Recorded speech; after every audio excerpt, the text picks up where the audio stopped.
ప్రభుత్వంలో చంద్రబాబు నాయుడు గారు ముఖ్యమంత్రి అయిన రోజు నుంచి తిరుపతి పరువు ప్రతిష్ట ఎలా దిగజారుస్తున్నారో లడ్డూ విషయంలో చూసాం.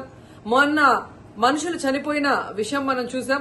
ఈ రోజు డిప్యూటీ మేయర్ ఎన్నికల్లో ఏ విధంగా మేయర్ మీద గాని అలాగే వచ్చిన కార్పొరేటర్ల మీద అలాగే దళిత ఎంపీ మీద దాడులు చేయటం మనం కళ్ళారా చూస్తున్నాం. ఒకవైపు వైఎస్ఆర్సీపీ నాయకులు మాకు అవసరం లేదంటూనే చంద్రబాబు నాయుడు లోకేష్, మరోవైపు తమ నాయకులతో ఏ విధంగా కార్పొరేట్ల మీద బస్సు మీద అలాగే మేయర్ మీద ఎంపీ గారి మీద దాడి చేశారు, రాళ్లతో కొట్టారు, బూతులు తిట్టారు, కొంతమందిని కిడ్నాప్ చేసి తీసుకెళ్లడం మనం కళ్ళారా చూస్తున్నాం.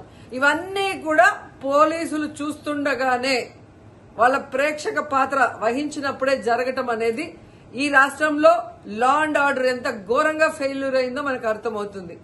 అండ్ పవన్ కళ్యాణ్ గారు మీ ఎమ్మెల్యే, జనసేన ఎమ్మెల్యే తిరుపతిలో ఎంత దిగజారిపోయి ఈ రోజు కార్పొరేటర్ని కిడ్నాప్ చేస్తున్నారో ఒకసారి గమనించండి. నిజంగా మీరు చెప్పుకున్నట్టు చంద్రబాబు నాయుడు, లోకేష్, పవన్ కళ్యాణ్ మాకు 93% సీట్స్ వచ్చినాయి మొన్న ఎమ్మెల్యే ఎంపీ ఎలక్షన్ లో అన్నారు. మీది ఈవీఎం గెలుపు అని అందరూ కూడా అనుకున్నారు.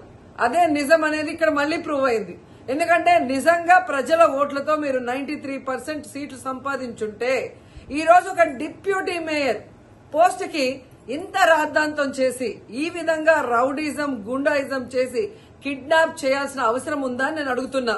మీకు దమ్ము ధైర్యం ఉంటే, ప్రజలు మీ పక్షాన ఉన్నారు, మీ ప్రభుత్వం సక్రమంగా పనిచేస్తుంది, ఇచ్చిన హామీలు నెరవేరుస్తుంది అని మీరు నమ్ముంటే ఈ కార్పొరేటర్లతో రాజీనామా చేయించి మీ గుర్తు మీద గెలిపించుకొని మీరు ఎన్నికలు జరిపించుంటే ప్రతి ఒక్కరు మిమ్మల్ని శభాష్ ఉంటారు.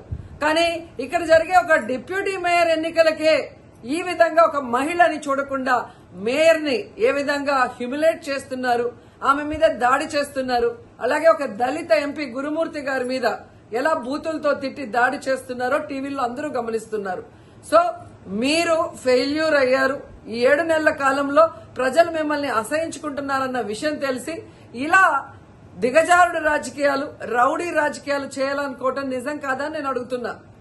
ఒకవైపు ఎలక్షన్ కమిషన్ మేము రిక్వెస్ట్ చేస్తున్నాం, ఇలాంటి కూటమి ప్రభుత్వం చేసే ఈ దారుణాలకి ఫుల్ స్టాప్ పెట్టండి. ఎవరైతే ఈరోజు దాడి చేశారు, బూతులు తిట్టారు, కిడ్నాప్ చేశారో ఆ తెలుగుదేశం, జనసేన నాయకులందరూ కూడా టీవీల్లో కనిపిస్తున్నారు. వాళ్ళందరినీ కూడా అరెస్ట్ చేసి వాళ్ళకి పనిష్మెంట్ ఇవ్వాలి. అలాగే ఎన్నికలు, డిప్యూటీ మేయర్ ఎన్నికల్ని ప్రజాస్వామ్యబద్దంగా నిర్వహించాలని ఈసీని డిమాండ్ చేస్తున్నాం.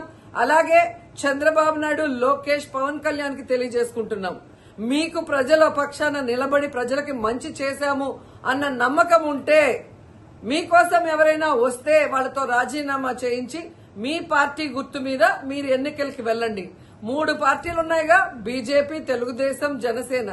మరి మీకు ప్రజలు ఓట్లేస్తారన్న నమ్మకం లేదా?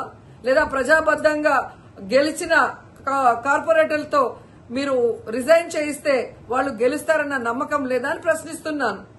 సో ఒకసారి తిరుపతికి అమిత్ షా వచ్చినప్పుడు ఎలా బ్లాక్ ఫ్లాగ్స్ ఊపటం అలాగే రాళ్లు వేయటం అనేది మనం గమనించాం. వాళ్ళు మర్చిపోయి ఉండొచ్చేమో గాని ఈ రోజు రాష్ట్రం అంతా కూడా చంద్రబాబు నాయుడు తిరుపతికి ఎవరొచ్చినా, తిరుపతిలో ఏం జరిగినా ఏ విధంగా దిగజారుడు రాజకీయాలు చేస్తూ తిరుపతి పరువు ప్రతిష్ట మరి దిగజారుస్తున్నారో అందరూ గమనించి వాళ్ళకి బుద్ధి చెప్పాలని కూడా ప్రజల్ని కోరుకుంటున్నాను.